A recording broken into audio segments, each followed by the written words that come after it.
Hello friends, Sunday routine என்னென்னு பார்க்கலாம். இன்றைக்கி நம்ம செடியில் இவ்வளோ பூ பூத்துருந்தது. இதை எடுத்து ஃப்ரிட்ஜில் வச்சுட்டேன்.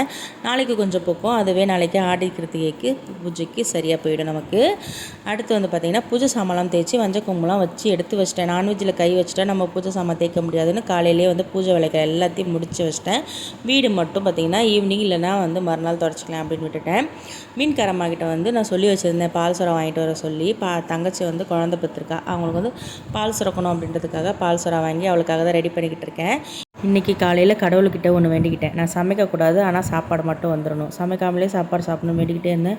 என்ன ஆச்சரியம், கிச்சன்லேருந்து ஹாலுக்கு வந்து பார்க்குறேன். கூழ், கருவாட்டு குழம்பு, முருங்கைக்கீரைலாம் இருக்குது. சொன்னதை நம்பிட்டு இருந்தேன். நான் அந்த மாதிரிலாம் எதுவும் வேண்டலை. ஃப்ரெண்டு வீட்டிலேருந்து ஆடி மாதம் கூழ் கொடுத்து விட்டுருந்தாங்க. அதை தான் வந்து காலைல பிரேக்ஃபாஸ்ட்டாக நாங்கள் சாப்பிட்டோம். டிஃபன் எதுவும் செய்யலை. தங்கச்சிக்கு வந்து அந்த பால் சுறா வந்து புட்டு மாதிரி செஞ்சு எடுத்து போய் கொடுத்துட்டு வந்துட்டேன். லஞ்சுக்கு ரசம், பருப்பு, முட்டை.